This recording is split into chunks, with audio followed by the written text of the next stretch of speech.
Ayan po, nagka-harvest po kami ng na niyog. Shout out po dyan sa mga taga Jensan. Yan po yung tinitiraan ng aking kapatid kapag tuwing nasa Jensan sila.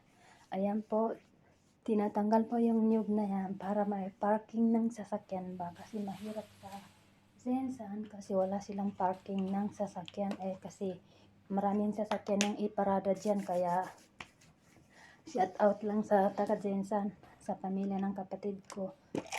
Ayan, thank you so much sa video mo sis, sa asawa niya. Thank you so much and God bless you po sis. Salamat sa pagsusupport mo. Sabi niya kanina, idagdag daw ito sa video na ina-upload ko sa YouTube channel ko. Ito, hindi ito mawawala dito sa YouTube kasi forever yung YouTube. Hindi yan nasisira ang YouTube. Hindi katulad ng ng Facebook page, mabilis masira ito. Kahit na-demonetize ka, hindi ka masisira dito. Kaya yan, tinatanggal po yan para may parking ng sasakyan. Kung nakikita nyo, yan ang gate po nila doon sa Jensan. Hindi po kami mayaman na katulad ng iniisip ninyo. Kaso lang, mahirap lang kami. Pero may kaya naman sa buhay na konti. So, masarap pala sa feeling na nabibili mo na yung gusto mo at nakabigay mo na sa pamilya mo kung anong gusto mo, anong gusto nila. Ayan, makikita nyo, dati hindi namin ayan, rubber na Jensan to Davao City naman sila ngayon. Ay itutur ko kayo at isasama ko kayo sa video na to. Watching you all days the video kasi kaya nga po na ako napapakanta sa video kasi sa sobrang saya ko.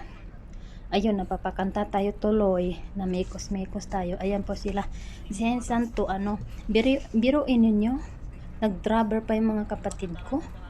Ayan na, ang saya-saya ko makita silang.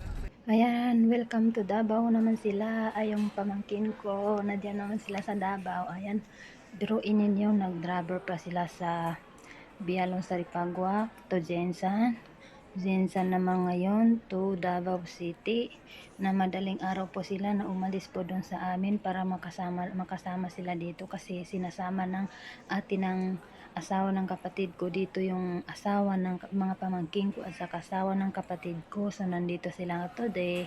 And thank you for watching my video and God bless po sa lahat na akin nagsusupport at shout out po sa aking kapatid at saka asawa niya. At huwag niyong asahan na magpapakita po sila sa video, yung kapatid ko at asawa. Hindi yan po mapapakita, hanggang kamay lang po yan ang pinapakita nila sa mga video sinesend nila sa akin. Ayan, thank you for watching. God bless po all. Thank you sa Jensan.